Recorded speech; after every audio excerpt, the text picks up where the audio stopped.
Welcome to another episode of Half Baked Sports. Today we're actually got most of the crew together. I got Chuck here on my right, we've got Kendall and John, and of course I'm Josh, I'm your host. Today we are going to do a wrap up of the first 4 weeks, and we're going to cover each division and who we like for the division championship and why. We're going to try to keep this down to a close one, and we'll cover a couple of topics after we're done with the all 8 divisions. All right, gentlemen, as we did last time, a few weeks back, I'd like to start with probably the obvious again. Let's start with the AFC East. And as we can see on our sheets here, New England Patriots 4-0. Still on top. Always will be. And honestly, I have to admit that doesn't surprise us, but what is a surprise is that Buffalo Patriot game that did come close. Buffalo 3-1 with that loss.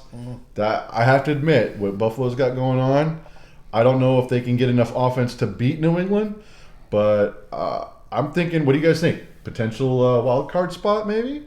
No. Definitely a potential wild card spot. Yeah, I have to give them a potential wild card spot just for the simple fact that they are doing better than some of the teams that we had predicted would be leading their division. So I have to give Buffalo the edge on as of right now. Things change later on, but as of right now, Buffalo definitely looks like a wild card team. All right. What do you got on? You got anything on that? They play Buffalo again in Week 15, so I mean that's a lot of time. But that's also in Foxborough. Yeah. I think. I think their chance to upset was this week, unfortunately. Yeah. And obviously, you were over here with a clear no. What do you got to say on that? So no, Buffalo's not making the wild card. The Ravens are still looking good. They're probably looking to win their division. But we're still in the AFC East, so let's just stay. He's trying to make his point. I'm trying to make my point why the Buffalo Bills are not going to make the wild card. My bad. Okay. I apologize. Tennessee's playing well. Houston will eventually wake up sometime later down the road, if not Indy. So between those two teams, they're going to get that wild card spot. You got the Chargers.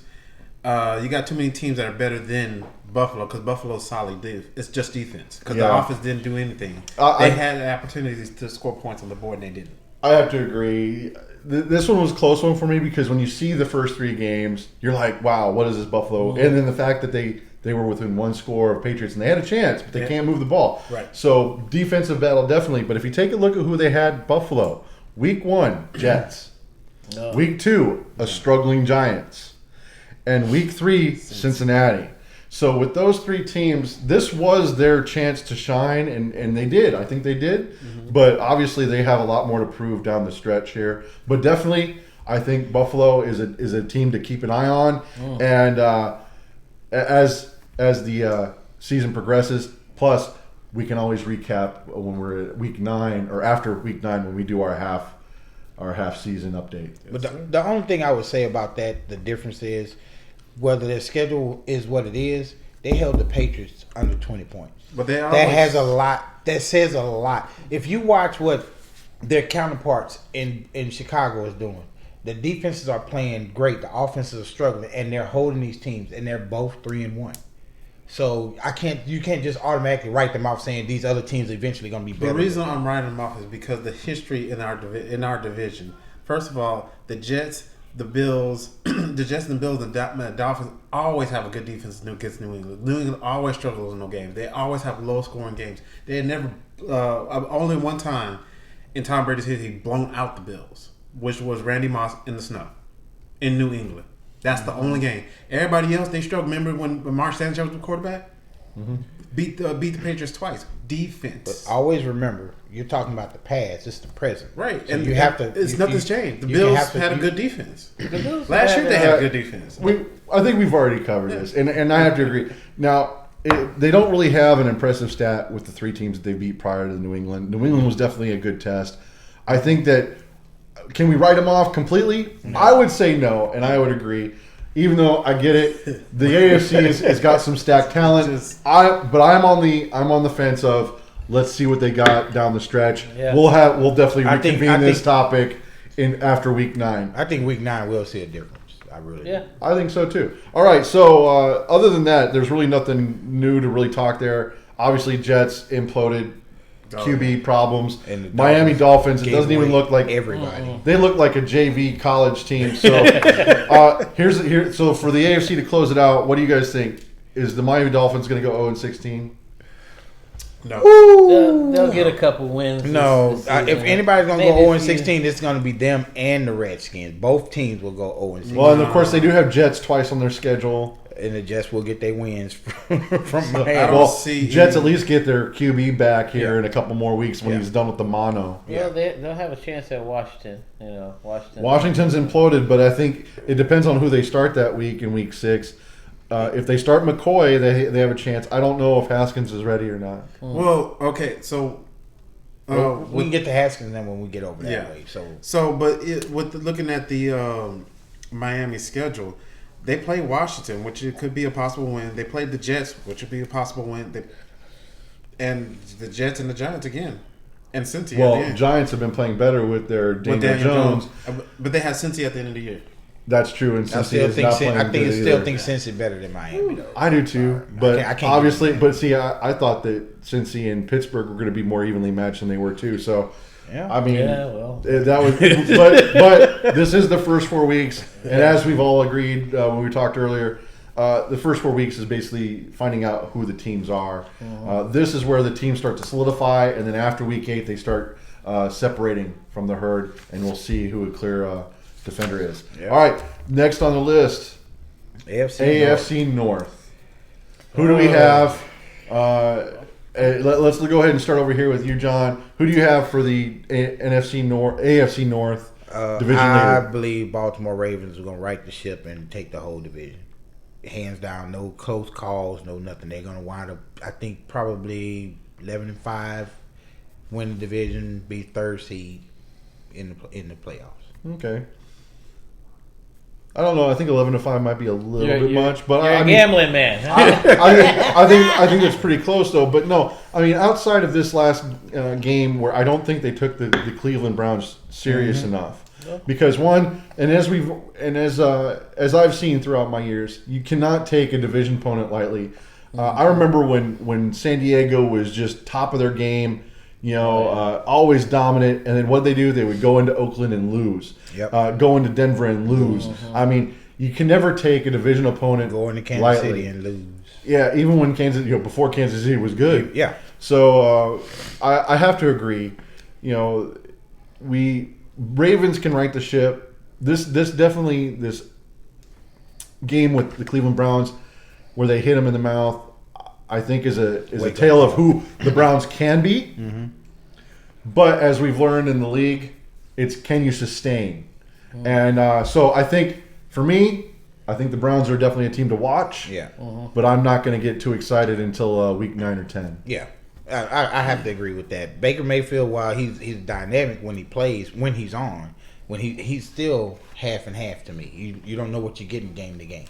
Exactly. So with Well, that being said, I think that's the only thing holding them back. I think game 1 they bought into the hype. Yep. I mean, they had people saying that they were going to get 10 wins this season.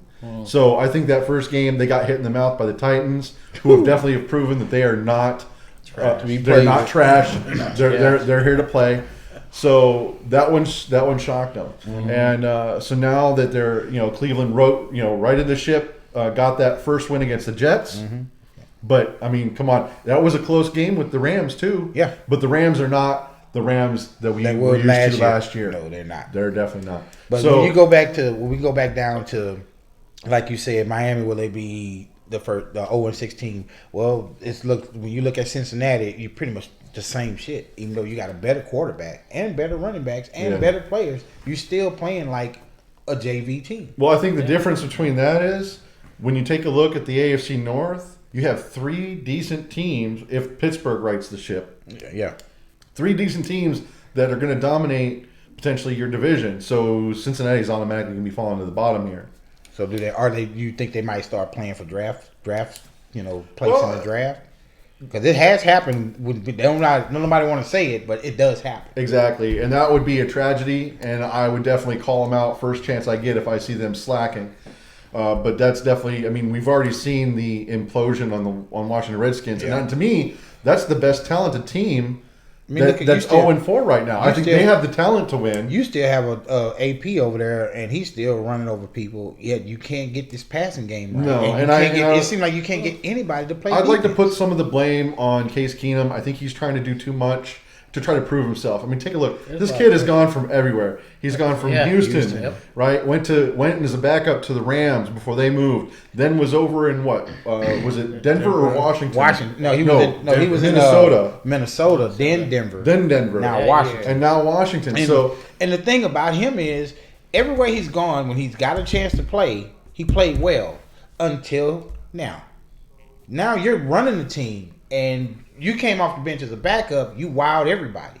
You come off the bench as a starter, you can't even get your shoes. It seems like you can't get your shoes tied to get on the field. And I agree. It's sad because with what we saw in Minnesota and Denver last year, I thought Case Keenum would be able to run this offense. And I just think that maybe some of it's he's trying to force it too much. He's trying to do too much. I don't know. Minnesota was his shining time as far as I'm concerned. After Houston, he wanted to show he was great. No, he shined in L.A. He shined in L.A. He wasn't ever in L.A. He was Denver. He was the Rams. Keenum did play. He was a backup. But he got a couple games to play when Goff got hurt, and he actually did well. That's why Minnesota paid that money for him. That was actually before they got Goff. That was before they moved to L.A. Yeah. I'm just saying once they drafted Goff, but he had actually played pretty well under Jeff Fisher and everybody.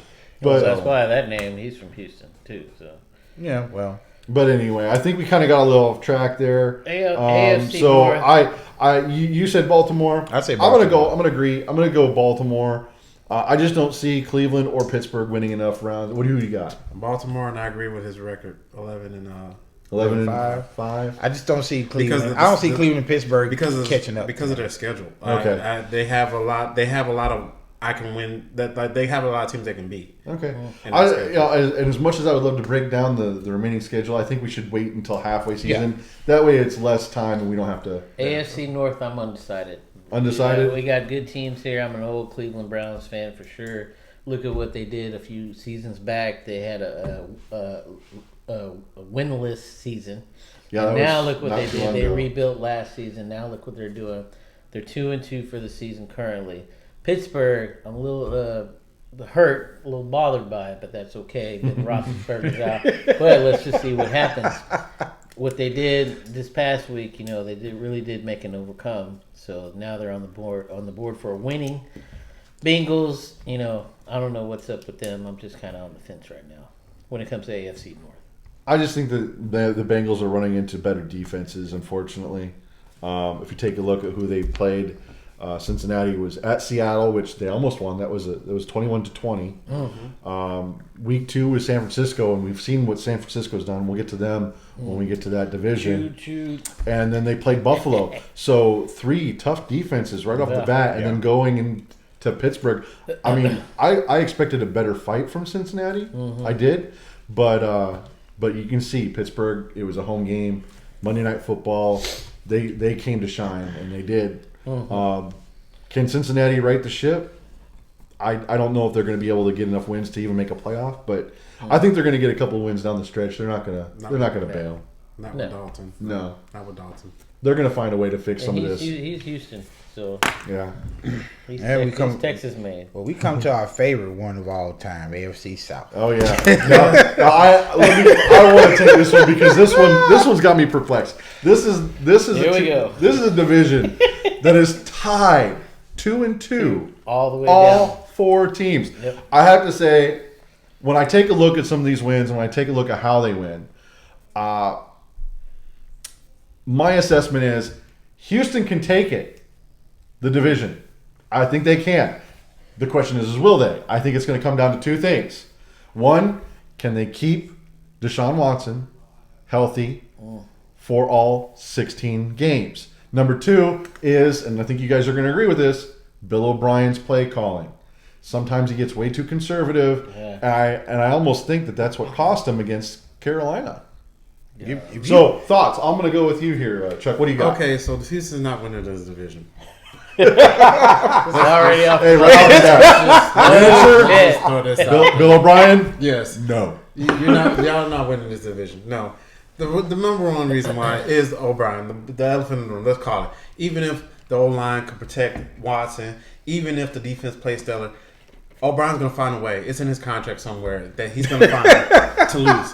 It's got to be. Because there's no way, even in the last couple of seasons, in the playoffs, where you're like, hey, run the ball, or hey, throw the ball, he does the complete opposite, and it's either intercepted or fumble on the goal line somewhere. And you're like, what was this? What was this? And then I strongly feel for the Houston fan base. I'm sorry. Because I hate watching those games. I truly hate watching those games because it's like, you're gonna have a heart. You're gonna have a heart attack. Yeah, like you're gonna have a heart attack. Another thing I'd like to point out is that a mutual friend of ours, Larry, he pointed out that his time management, Bill O'Brien's time management, is definitely not where it needs to be. Considering he is from the Belichick club. Yeah. I mean, Belichick is notorious for being that game. He manages the time better than any head coach that I've seen. Him and the one from the Saints. Yeah, if you go to that game with the Texans and the Saints, you see exactly what he's talking about. I would even see Andy Reid because you saw what he did with Alex Smith. So so Bill O'Brien, and the only one that I saw, and I saw it as it was happening. It was toward the end of the first half. And I can't remember which game it was. It wasn't this last week. I want to say maybe 2 weeks ago. Who did they have? It would have been Jacksonville. The 2 week game. They had two. Now they won that game, but they had two opportunities. If they would have taken a timeout at the 41 minute prior to the half, 41 seconds on the clock, and they didn't take a timeout, and they had that clock went all the way down. They had three of them. That clock went all the way down to 20 seconds. Yeah. And instead of one, if they would have taken it at 41. They would have had two chances at the end zone instead of one. And you're very well, yeah. And so, and of course, I didn't see any other clear indications like my friend Larry did. And of course, I haven't had a chance to really watch some of the previous games, but he said that there was plenty of them during the Saints game. Yeah. And of course, I have to admit, I didn't watch that. And we watched the game, and at 37 seconds, that's too much time for a quarterback of Drew Brees' talent. Yes. He had already been burning them the whole game. And then you not only give him 37 seconds, you gave him 30 yards to work with every pass play. The play calling on offense is one thing. The play calling on defense is just as atrocious. Just as atrocious. Because you look at the Jacksonville game, there's no way they should have even got to where you're going for a 2-point conversion.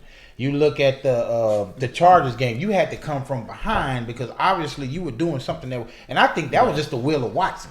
Be honest with you. It is. That was the will of Watson. All of it's the will of Watson. But when he talks about the time management, that's filtering into the quarterback also. Because you see Deshaun Watson wastes a lot of time trying to decide what to do. I still think that this is where the sophomore slump or whatever you call it. He would be a junior now. But he'd be a junior. That's true. This is his third year. But I think he's still making the same rookie mistakes though. Well, that's what I was going to get to, because he holds onto the ball too long, which I think is that compounded with the offensive line issues that we've seen. That's why he's getting sacked so much. That's why there's that detriment of potentially not making it to the end of the season. And I think that go kind of hand in hand. He definitely needs to work on his release, get it out faster. But we're only talking about the Texans, though. We need to talk about the Colts, the Jaguars, and the Titans. And I'm going to say this. Go ahead. But just a final note on the Texans. The reason why he's holding it on is because all you got nothing but burners. So you got to get the burners. No, one of them is not a burner. Okay. One of them is not a burner. Okay, Hopkins not a burner. But what I'm saying is you went and got premier burners, right? So you got to give him time. So he's holding on to the ball so he can get to one of those burners. So that's why he's holding. And then also like the last game we were just talking about, where what was the last play of the game? Hike the ball. That the right tackle didn't pick up that DB. Yeah. He ran right past him. But see, that's a different issue instead of out. That's a different issue in Straight time to Watson. That means Watson had no choice but to hightail it. Yeah. Well, only thing I can say is you look at the talent on the Texans, you look at the talent on all these other teams in this division. Defensively wise, they're all probably evenly matched, with the exception of I'm gonna say the Colts. No, the Colts is the reason I'm saying this. offensively wise, they all have better lines. We got trash. Oh, yeah. And I'm saying we because I'm a Texan fan. We got trash. Tunsil, well, you're a good blocker. You don't always get your blocks. The other tackle, you're a good blocker. You blew yours. The guards are not doing their job at all. And the main man who makes the most money in that line, the center, shows up whenever he wants to. He's gonna run for his life until they get him some blockers. Now the only disagreement I would have is the left tackle Tunsil that y'all got. Now when I watched it, he did do his job because the blitz wasn't coming from the pressure wasn't coming from the left. It came only from the right. Mm-hmm. He ran. Remember all those plays he ran to the left because Tunsil did his job and held that guy. Yeah. The left thing it gave him time to go out bootleg to the right and throw it down the field. He always did the whole game. So that's when the defense, that particular play, they shifted that way, but they had that free guy. Yeah. That's why when he ran that way, it was too many people. He tripped, fell, fumbled. Yeah. So, but I do have to admit, with the ties, I'm going to stick with my initial and say Colts because I think that when it comes down to it, they have the offensive line, they have the offensive ability, and their defense is playing well. But unfortunately for me, outside of sticking with my initial pick, I think it could be wide open. I think we may be switching our picks here after week 9. I was going to pull a Kendall and say, I'm going to wait till week 9 before I say anything. I'm going to be honest with you. I'm Colts all the way. Well, because you're a fan of Brissett. Well, I am. So, Colts all the way. I'm just going to say on this division, AFC South, with it being doubled up 2-2, both wins 2, both losses 2, it's just too hard to say early this season right now. I mean, all the teams got potential to me, and with all the injuries going on right now, or the quitting, or hey, I want to hang it up, Colts with the backup, Brissett. I mean, come on, man. Yeah. Now they're doing good to an extent. Jacksonville, we played them. We lost against them first game. Actually, we beat Jacksonville. We lost to New Orleans. New Orleans. They played. Houston's basically came out with a barely win against Jacksonville. Oh, that's Colts have played Tennessee. Yeah. But other than Tennessee, they really haven't played too many tough opponents. Their other games were they lost to the Chargers week 1, won against Atlanta and Oakland. So I don't. For me, the surprise for this division is definitely the Tennessee Titans. I don't think anybody really expected them to stay in. No, actually, the surprise is Jacksonville with the third string quarterback playing like Minshew. Tennessee, their quarterback is proven. His health is not, but his talent is. Minshew, I've never even heard of this guy. Never heard of this guy. When I watched the Texan game with him, I was like, where'd he come from? Now, they say he don't have a big arm, but he accurate as hell. So, and as we've learned, when you have a good defense like this, you don't necessarily need a big arm. Yeah. And unfortunately, we're going to have to wrap this up and skip the AFC South and head into AFC West. I am. That's easy. I am and have been a San Diego Chargers, who are now an LA Chargers fan. Sadly enough, but I've been rooting for my favorite quarterback, Rivers, even though he was not always my favorite quarterback. I liked Breeze before he left. There's my note. He was good. Right? Yes, he was. So, unfortunately, we have no chance of winning this division with Kansas City. Kansas City is the best San Diego can do is hope to make a wild card, which I'm pulling for them. But right now, Chiefs 4-0. They're looking good. Even that shootout in Detroit this week. Oh man. And they did a phenomenal job against Baltimore. Yes, they did. And those are two top opponents. I can't say. I mean, do we even need to cover the rest of the AFC? I can easily see the Chiefs doing the same thing they did last year. The exact same thing. Kansas City number 1 in their division. They're number 2. They're the wild card. They're gonna have a better record than most of the teams that's gonna win their divisions again. And as much as I want to say, look, we just got Melvin Gordon back. Even the Chargers are 2-2. Yeah. So and I believe that one of those was close. We should have came out with we should have definitely beat Detroit. You should have beat and the we Texans. should have beat the Texans. But in my opinion, we should be pretty close to either 3-1 or 4-0. Okay. But unfortunately, look, we had a couple of key defenders out for the Chargers defense. We did not have Melvin Gordon back. He's finally back. He only played. I think he only played a couple snaps, if anything. Yeah, because he was like, I think they held him in emergency or reserve or whatever. Yeah, they just kind of because he just came. Because he just came back. He just finished his sit out because he was doing the same thing Zeke was doing in Dallas. He was trying to sit out to get his contract boosted, and when he finally realized that, oh shit, Eckler's doing almost as good as I am. Yeah, he wants to come back and play ball because he wants to get a better contract next year. Well, I can say this here. We know we don't really have to discuss the Denver Broncos. No, that's another team. The only reason I'm going to say, look, Broncos. Look, I thought that they would be able to do something more with Joe Flacco behind. Look, I know. I can already hear what you're going to say later. But Chuck, you pouting already? No, he's getting ready to unload on me. I definitely want to go on the record. Look, Joe Flacco, definitely good game manager. He's got an arm. I think that when he wants to play, he'll win. But that's the problem I'm seeing, gentlemen. I don't see a quarterback that wants to win. I don't see him doing anything other than getting to 8 games and they're gonna put the backup in. What else does he have to do? I don't even know who the backup is. And I don't either. What does he have to do? Is it Sessions again? Huh? Is it Sessions or is he gone too? Simeon, whatever his name Simeon's is. in New York. Yeah, New York. Okay, never mind. Or Philly. I don't know who. Well, it might be Osweiler for all we know. It might be still on. I think Osweiler is there. He might be still on the team. I don't know, but we'll have to look into that and we'll come back with that later. And the last one is the Raiders. Personally, I thought the Raiders would actually do something this year, but I don't see nothing on this team that says anything other than 8-8. Well, they did. Oh wow, that's generous. You're gonna go with the record. I'm giving them a record. Oakland is 2-2. Let's take a look at who they had. We know that they won their first game against Denver, but look at who they lost to: Kansas City, Minnesota. And they beat Indy? Yeah. Yep. They beat Indy. Wow. And that's why I say that's what I'm saying, 8-8. But they're gonna go to Chicago. They're gonna lose that game. They're gonna go to Green Bay. They're gonna lose. Houston. Well, actually, technically, they're gonna lose. Let's go back. Chicago is in London, and Trubisky. He's Chase Daniels did okay. Chase Daniels, he did okay. I'm just gonna throw that out. You said okay. We're talking about Oakland.